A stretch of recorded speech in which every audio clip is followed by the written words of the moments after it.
En ce moment, j'ai des mails, enfin des contenus écrits et que j'envoie par mail parce que mes contenus écrits sont souvent beaucoup plus poussés forcément que les contenus vidéo ou story, et cetera.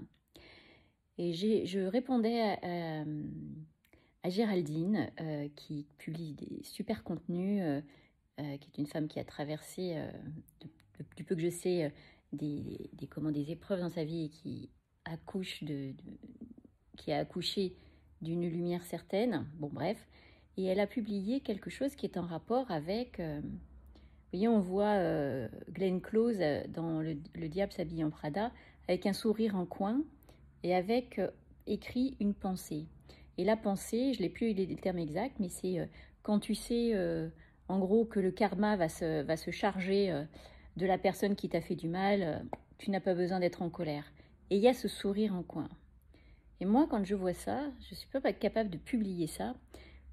Personne ne me le demande, hein, ceci dit.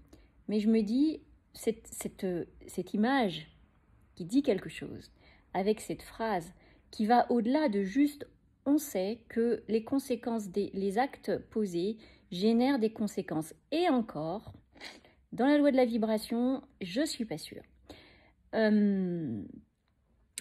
Et on a la satisfaction de la personne qui fait ce sourire en coin et qui se dit, j'ai pas besoin de vouloir me venger, je sais que la vie va faire son œuvre et elle va se venger pour moi. Et là, je me dis, attention, est-ce que tu crois qu'on attend de nous d'être satisfait du malheur de l'autre, quand bien même il serait le résultat de ses mauvais actes à lui, contre toi ou contre quelqu'un d'autre, hein. Et là, je sors, ce qui se présente là, c'est qu'on me pointe, et oui, mais dans la justice, avec... Mais tu peux être factuel et dire, ah, ça doit être... Mais de là à le souhaiter, que quelqu'un qui t'a fait du mal en subisse le karma ou des conséquences, là, finalement, est-ce que, entre guillemets, tu vaux mieux que lui? Ne souhaite pas de malheur à tes ennemis. Aime tes ennemis. Vous voyez, on me parle souvent dans le challenge, on m'a parlé d'amour inconditionnel. Aime tes ennemis. Ça veut dire, quand vous aimez quelqu'un, vous ne lui souhaitez pas de mal. Combien même ça aurait été une vraie saloperie avec vous. Moi, par exemple, ma belle-mère, la femme de mon père, elle m'a fait énormément de mal, gamine. Mais énormément. Plus que mon propre père qui a juste été passif et lâche. Et quand je dis lâche, c'est même pas un jugement dernier, hein, il a fait ce qu'il a pu. Mais elle a été dans l'intention de nuire. Ou alors avec un degré d'inconscience considérable. Pour autant, aujourd'hui, je ne lui souhaite pas de recevoir la monnaie de sa pièce.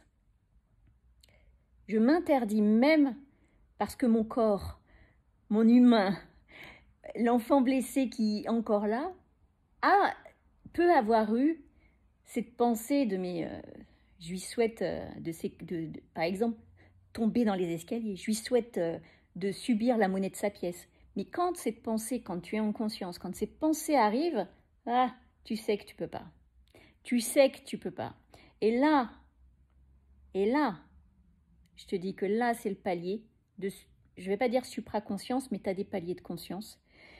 Et c'est pas confortable de ne pas pouvoir se permettre de casser du sucre ou de souhaiter le mal, même par sous couvert, parce qu'on se prend pour Dieu dans ces cas-là, hein.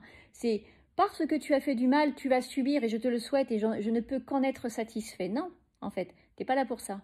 Toi, tu es là, en fait, pour être ce que tu souhaites voir dans le monde, pour faire aux autres ce que tu souhaites qu'on te fasse, pour ne pas faire aux autres ce que tu ne souhaites pas qu'on te fasse, etc., etc. Et on en a plein, hein, des trucs comme ça. Est-ce que moi, je ne suis pas à l'abri que ce soit une erreur, une blessure qui ait motivé l'autre à faire du mal ou à agir comme il a agi? Qu'est-ce que je connais de ses vraies intentions derrière? Est-ce que c'était réactionnel, que c'était une émotion non gérée? C'est pas mon problème. Chacun son chemin. En revanche, et il ne m'a pas demandé de l'aide, en revanche, je lâche. On sépare, les chemins se séparent. Mais de là à souhaiter ou à être se satisfaire ou à être content si le karma s'en occupe. Voyez un peu la valeur la valeur de ce qu'il y a dans notre cœur. Et moi, un jour, j'ai dit ça, j'ai dit ça à quelqu'un qui était surprise. Elle me disait, mais toi non plus, tu lui souhaites pas du bien. Ah ben moi, je lui souhaite pas de mal en tout cas. Je lui souhaite de vivre ce que cette personne a vivre, mais je lui souhaite pas de mal ni de bien. Je m'en détache en fait, je m'en éloigne et puis et voilà. C'était parce que c'était quelqu'un qui nourrit de la rancœur depuis des années. Après, chacun décide de passer ou pas au-dessus des trucs. Mais je dis non, ouais, mais n'importe quoi, enfin, t'es pas au-dessus des autres. Non, mais c'est vrai en fait. Je ne nourris pas de souhait de karma.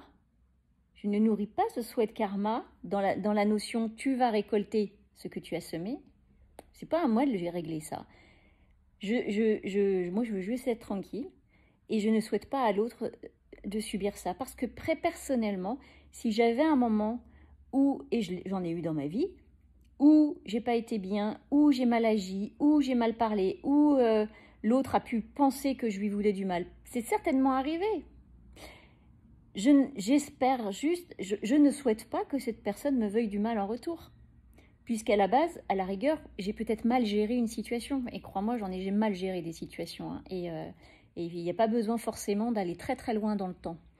Mais pour qui on se prend de souhaiter à quelqu'un que le karma s'occupe de lui? Qui ne se regarde pas dans le miroir en se disant « je souhaite que le karma s'occupe de lui ». Donc quelque part, tu lui souhaites du mal. Donc tu ne vaux pas mieux que lui qui a fait ces actes-là de lui-même. C'est pas parce que tu délègues à l'univers, à Dieu ou quoi que ce soit que tu en es meilleur. Ne souhaite pas le retour de karma à qui que ce soit. Tu poses une intention quand tu le souhaites. Et qui dit intention mauvaise, qui croit en la magie de tout ça, qui croit en la magie de tout ça, pose une intention, limite, est-ce qu'on ne peut pas dire qu'il envoie un sort? Il pose une intention. Donc si tu crois en la loi d'attraction, la loi de la vibration, etc., prends tes responsabilités. Moi, en me sauvant, je me dis, moi, je ne souhaite pas avoir les conséquences de mauvaises pensées vis-à-vis de quelqu'un en lui souhaitant du mal. Parce que je sais, moi, je fais attention à ma tronche. Je sais que c'est moi que je vais aussi récolter les fruits de ça. Donc évite ça. Évite autant que tu fais attention à ce qui te traverse la tête, ce qui sort de ta bouche, ce qui remplit ton cœur. Ça ne veut pas dire que spontanément, tu ne peux pas avoir un élan qui est dit négatif, mais regarde-le et dis-lui non, je ne veux pas ça. Donc je transforme et je me repens.